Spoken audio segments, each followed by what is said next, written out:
شوفوا اخوان، هاي الورقة اللي شايلها بايدي هاي عبارة عن غرامة 4000 يورو اخذتها اول ما اجيت لألمانيا، وبسبب تافه وبسيط كلش، بسبب الدراجة الهوائية اللي هو البايسكل. اخوان هذا الفيديو لازم تكملونه للنهاية، لان راح اعطيكم بيه نصائح ذهبية راح تستفادون منها اكيد. اي شخص باوروبا او مفكر يجي لاوروبا راح يستفاد من هاي النصائح اللي اقدمها لكم، لان اي شخص بالشارع معرض يصير مثل الموقف مالتي وياكل له غرامة 4000 يورو. ابعد عن الشر وغني له. واحد يستفاد من اخطاء غيره احسن من ما يطيح بالخطأ وياكل له غرامة 4000 يورو تكسر الظهر.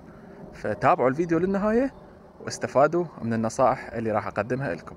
السلام عليكم ورحمة الله وبركاته. متابعيني شلونكم، شخباركم؟ وياكم انا حسن خالد، صيدلاني مقيم دولة المانيا، انشر لكم فيديوهات تخص المانيا وفيديوهات تخص اوروبا بصورة عامة. فاليوم جبت لكم فيديو جديد اللي هو عبارة عن فيديو توعوي. عنوان الفيديو لا تغلط غلطتي. اليوم راح احكي لكم عن تفاصيل الغرامة اللي اخذتها هنا بألمانيا، وشون غرامة تكسر الظهر. واي شخص جاي لألمانيا او ساكن قديم بألمانيا لازم يشوف هذا الفيديو، لان اكيد راح يستفاد وراح يتجنب هذا الغلط اللي وقعت فيه انا. فخليكم لنهاية الفيديو ان شاء الله راح تستفادون. قبل 5 اشهر بالضبط كنت طالع بهذا بايسكلي. طبعا انا احب دائما اطلع بالبايسكل، لان هنا سياقة الدراجة الهوائية ممتعة، تحس روحك طالع بنزهة والها احترامها وقوانينها الخاصة. المهم كنت طالع بالبايسكل هذا العزيز رايح للسوبر ماركت اجيب ليش كم شغلة وارجع للبيت. طبعا طالع بداخل المنطقة السكنية، هذا الشارع بالتحديد، هنا انا ساكن، هاي منطقتي. وانا راجع للبيت تعرضت لي سيارة ودعمتني. هسه اراويكم التفاصيل شلون دعمتني بالضبط بالتقاطع. كان يوم اعتيادي مثل هذا اليوم، نفس هذا التوقيت بالضبط، يعني الدنيا كانت عصر وانا راجع للبيت، وهاي منطقة سكنية، يعني حتى سرعة السيارة هنا اقصى شيء 30 كيلومتر بالساعة. فتعتبر منطقة سكنية، يعني فيها بايسكلات وناس يمشون مشي واطفال تمشي. فانا كلش يعني كنت ما متوقع ابد يصير حادث بهذا الشارع. هنا صار الحادث بهذا التقاطع بالضبط. طبعا انا هنا ساكن، هذا شارعي، هذا بيتي، هنا ساكن، يعني الحادث صار قبال بيتي بالضبط.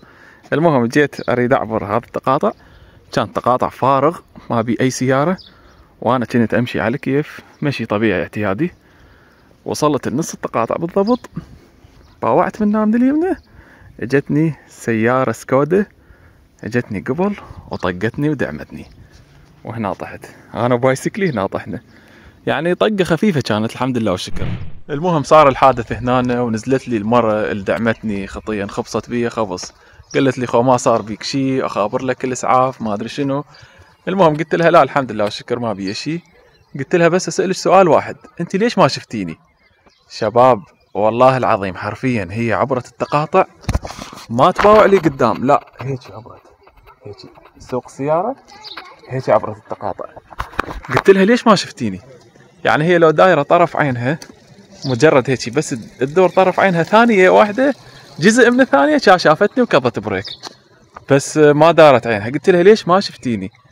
قالت لي لأن اليمين قبل اليسار، هذا تقاطع بقانون اليمين قبل اليسار، فهي جاية من اليمين على يمينتي إلها الأولوية، أنا جاي من اليسار، فالقانون يقول اليمين قبل اليسار، مثل هاي السيارة هسه بالضبط، مو عبرت هلو عبرت وكملت، هاي إلها الأولوية، اليسار لازم ينتظرها، هيك هنا القانون بألمانيا. فالشخص اللي يجي من هنا ما ملزم يباوع على اليسرى أبد، غصبا عليه لازم يباوع فقط على جهة اليمين، وهو هذا القانون الصحيح. يعني انت من تجي من هنا تباوع بس على يمينتك، ما تباوع على اليسرى، ما لك علاقة بيها. لو هسه هنا دبابة ما لك علاقة، تعبر انت إلك الأولوية، أبو اليمنى إلى الأولوية. فهي هيك سوت، اجت من هنا باوعت على اليمين، ماكو أحد باليمين، كملت لي قدام ولقيتني أنا هنا وانصدمت بيه وصار الحادث. فالقاعدة الأساسية هنا هي اسمها اليمين قبل اليسار. على العموم هذا التقاطع أنا أعتبره تقاطع نحس، لأن بيه زاوية ميتة، يعني هو التقاطع بكبره مو عدل، لا صاير هيك شلون المايل، إذا تلاحظون هسه ما أدري مبين بالفيديو أو لا، مايل، تقاطع مايل مو عدل أبد، لا بيه زاوية. فهنا صايرة أكو نقطة ميتة، ما تشوف السيارة الا لما توصل للنص يلا تقدر تشوف السيارة اللي جاية منها. فانا هيك صار بي، وصلت للنص يلا شفت السيارة وتفاجأت بيها. بس اكيد الغلط من عندي، المفروض انا ابقى واقف هنا حتى لو ماكو سيارة، ابقى واقف اباوع من اليمنى اشوف ما حد يلا اعبر. بس بعد صار الغلط علي، كنت يعني ما اعرف بالقانون بصورة 100%. فالحمد لله والشكر، الحمد لله على كل حال. ما اريد اطول عليكم، خل اكمل لكم السالفة والغرامة 4000 يورو. المهم ورا ما صار الحادث خابرنا الشرطة، طبعا هي خابرت على الشرطة، اجوا الشرطة ورا 5 دقائق بسرعة، اجوا الشرطة بكل سرعتهم. المهم اجى الشرطي ضابط ويا ضابطة، شافوني انا ما بي شي، شافوا السيارة صوروها وصوروني، وطوا القرار مالتهم، قالوا انا الغلطان. يا ليش انا الغلطان؟ انا بايسكل وهي سيارة. قالوا لا ماكو، اليمين قبل اليسار، هذا قانون. ماكو انت سيارة هي بايسكل، انت بايسكل هي سيارة، القانون يشمل الجميع، اليمين قبل اليسار. فالشرطة سووا مخطط مروري ورسموا المخطط، والمخطط 100% كان علي. فأنا اللي لازم أتحمل كل شيء، كل التفاصيل بقية أنا أتحملها. فالشرطة طوني غرامة فورية، طوني غرامة 80 يورو. قالوا لي هاي غرامة فورية باعتبارك أنت مسوي غلط. يعني شلون؟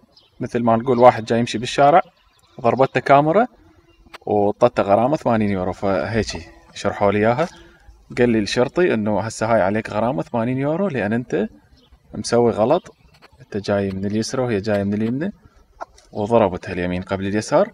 المهم طوني غرامة فورية 80 يورو، وقالوا لي إنه تصليح السيارة عليك أنا أتحمله لأن أنا الغلطان. قلت يلا ما يخالف، تصليح السيارة عادي، ايش قد يريد يصير، هي شخط هالقدوته. هسه راويكم صورة الحادث، يعني كلش بسيط، تافه إلى أبعد الحدود، شخط هالكبرة تقريبا هيك أقل الشبر. هسه راويكم الصور بالفيديو. فالشرطة أخذوا معلوماتي وأخذوا معلوماتها وسووا لي المخطط وطوني الغرامة الفورية وراحوا قالوا بعد الباقي أنتم حلوا بيناتكم، أنت تصلح لها وتشوف التفاصيل. شنو الموقف المضحك هسه كل ما أتذكره أظل أضحك. قالت لي don't worry it's just a matter of cash، يعني تقول لي لا تقلق، المسألة متعلقة بس بالفلوس، كل شيء ينحل بالفلوس. قلت له اوادم يا فلوس، هو غير باعرتني ب 4000 يورو. تقول لي لا تقلق لا تقلق، مسألة فلوس بس. يلا اخوان اكمل لكم الفيديو حتى لا يصير طويل عليكم. هسه انتم شفتوا صور الحادث وشفتوا السيارة شلون الضربة مالتها خفيفة عبارة عن شبر. زين اذا هذا الحادث كلش خفيف ليش الغرامة وصلت لحد ال 4000 يورو؟ هسه تجيكم السالفة خطوة بخطوة. اول شيء السيارة اللي دعمتني هاي كانت ايجار، مو ملك للبنية اللي دعمتني، لا مو ملك، هالسيارة ايجار. هاي اول مشكلة. تمام، يعني واذا ايجار معناها السيارة لازم تصلح بالورشة الخاصة مال الشركة حصرا، يعني بالوكالة مثل ما نقول. وتصليح الوكالة هنا بألمانيا نار وشرار، يعني ما يتحاجون أبد أبد. هسه هاي حتى لو نشوفها احنا بسيطة مجرد شبر، بس يسوونها ظلمة، يحسبون حساب السيارة دخلت ورشة، السيارة راح يشوفها مهندس، راح يطلع لها فريق، راح يبدلون دعامية، راح يشدون، راح السيارة تبقى أسبوع عاطلة عن العمل أو أكثر. هاي فترة الرقود مال السيارة، هاي هم يحسبونها خسائر، وتطلع بالأخير فاتورة النهائية 4000. بحيث تخيلوا شنو ضايفين على الفاتورة، ضايفيلي إنه كاتبيلي إنه السيارة راح يخسر من قيمتها 10%، تمام، بسبب هذا الحادث مالتي. فهاي ال 10% منو يتحملها؟ انا اتحملها، ضايفينها على الفاتوره، تخيلوا. خوش. هسه قلنا احنا هاي المشكله الاولى، انه السياره اللي دعمتني كانت ايجار، هاي المشكله. المشكله الثانيه انه انا ما عندي تامين يسمونه تامين الحياه، تامين بريفات هافتلش فيرزشرونج، ما عندي هذا التامين مع الاسف. هذا التامين هنا بألمانيا ضروري بشكل مو طبيعي، تامين بسيط وتافه، تقريبا 5 يورو بالشهر، فشي يعني لا شيء، 5 يورو بالشهر لا شيء، يحميك حمايه مو طبيعيه. لو تسوي لك مشكله ب 20 مليون يورو يتحملون التامين. قلت لكم اول شيء السياره كانت ايجار، وثاني غلط انه انا كنت ما مسوي تامين الحياه بريفات هافتلش فيرزشون.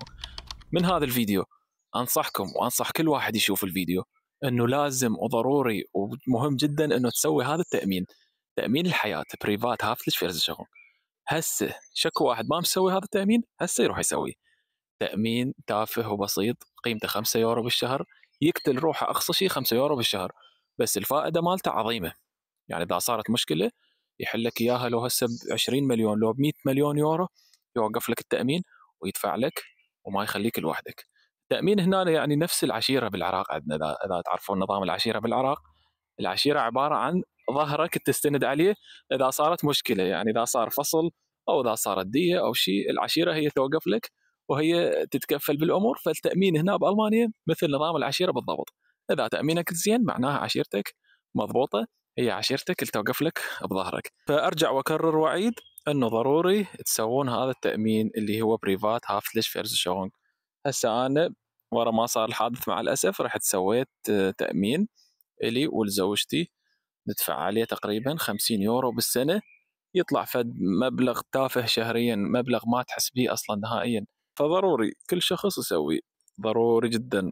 والله لو أنا أعرف بهاي المعلومة قبل لا أجي لألمانيا كان سويته وافتكيت من هاي المصيبة، وكان يعني لو عندي هذا التأمين كان طلعني من مأزق مو طبيعي. بس مع الأسف ما كان عندي هذا التأمين، فاضطريت أتحمل كل شيء برقبتي. فهاي شباب شوفوا لي هاي الفاتورة والغرامة والأمور كلها واصلت لي بالبريد الباب بيتي. شوفوا هاي تفاصيل الغرامة، المجموع، شوفوا لي المجموع شوفوا لي هاي تفاصيل الغرامة. هذا المجموع 3422 يورو بوينت 06 سنت، حتى بالسنت كاتبينها، زائد هذا المبلغ زائد 10% قيمة السيارة اللي راحت بسبب الحادث. هاي 10% هم أنا أتحملها. خوش، فالمجموع يصير ويا غرامة الشرطة 80 يورو، المجموع يصير تقريبا 4000 يورو. بالنسبة للقضية لحد هسه ما فضت، هي من عيوب ألمانيا التأخير والمعاملات الورقية. لحد هسه تجيني أوراق وترجع أوراق، يجيني بوست ويرجع بوست، يجيني بريد ويرجع بريد. لحد هسه الأمور ما فضت بنسبة 100%. فهاي نقدر نقول من عيوب ألمانيا.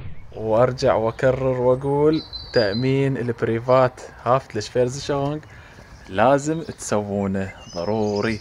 هو هذا التأمين مفيد بشكل مو طبيعي، مو بس للي يسوق دراجة هوائية، لا، مفيد لكل الأشخاص. يغطي تكاليف الأضرار المالية، الأضرار المادية، الأضرار الجسدية، أي ضرر تسويه أنت عن طريق الخطأ بالناس أو بالجيران أو بالأقارب أو بأي شخص كان، يعني هذا التأمين راح يوقف لك. تخيلوا حتى إذا واحد كسر تليفون صديقه بالغلط، ما يدري بالغلط كسر تليفونه، هذا التأمين راح يوقف لك ويغطي كل التكاليف.